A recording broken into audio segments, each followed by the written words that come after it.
सारे जहाँ से अच्छा हिंदुस्तान हमारा। India has given the world democracy. India has given the world zero. India has given the world so many things, and yet we do not get the credit for it. Even after being ruled for 200 years by the British, India has already become one of the top 5 GDPs in the world just in 75 years. और India की culture और heritage की मिसाल तो सारी दुनिया देती है.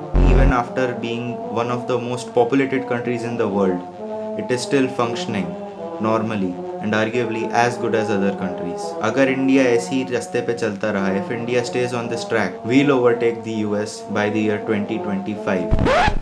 Oh, 2025 आ गया क्या? Oh shit, we'll overtake US by the year 2050.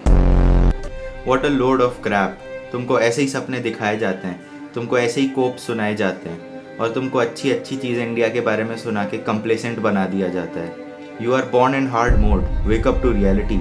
You are competing against thousands, and India is such a country where talent and passion is killed by millions of parents, billions of parents in fact every year, just so that their children can get into this rat race of Indian education system. And then those same parents complain that India is not winning gold medals in the Olympics. And it is not only the education system. पहले school में मजदूरी करो, उसके बाद college में मजदूरी करो और फिर उसके बाद जॉब में भी जाके मजदूरी ही करो सिर्फ 20,000 की सैलरी के लिए, क्योंकि हर साल 20 लाख इंजीनियर्स इंडिया प्रोड्यूस करता है like an engineer factory.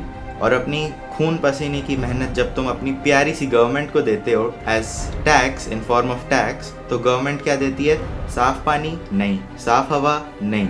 In fact Europe में जो फेटल एयर कंडीशंस हैं वो इंडिया में नॉर्मल एयर कंडीशंस हैं. एंड फूड रेगुलेशन आधी घंटा मेरा.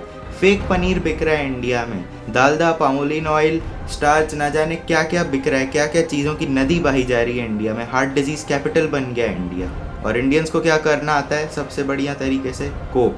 क्योंकि अगर कोई चीज़ इंडिया अच्छा कर रहा है तो it is not because of India's population is so big, but if India is doing poorly in something then it is just because of the sheer population of India. India में लोग सिर्फ ये सोच के खुश हो जाते हैं कि कम से कम हम पाकिस्तान से तो बेहतर हैं, कम से कम हमारा हैप्पीनेस इंडेक्स पाकिस्तान से तो अच्छा है, कम से कम हमारी प्रेस फ्रीडम पाकिस्तान से अच्छी है. एंड आई डोंट थिंक ये दोनों फैक्ट्स ट्रू भी हैं जो मैंने अभी कहे हैं. Just imagine, India is statistically the worst country in the world. Imagine दुनिया की जो 4th बिगेस्ट GDP है, 3rd बिगेस्ट GDP इवन, उसका जो टॉप कॉलेज है, top college of the super power that we call in India is ranked 200 below the mid-tier academies and universities of US.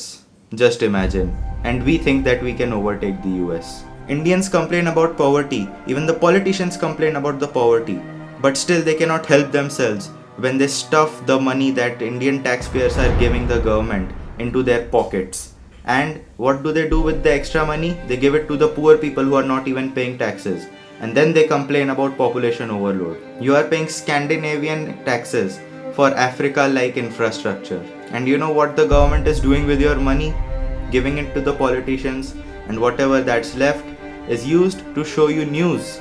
Not news about fake paneer being sold in India, not news about the air pollution in India, not news about the water pollution in India, but news about comedians cracking jokes. Wake up to reality.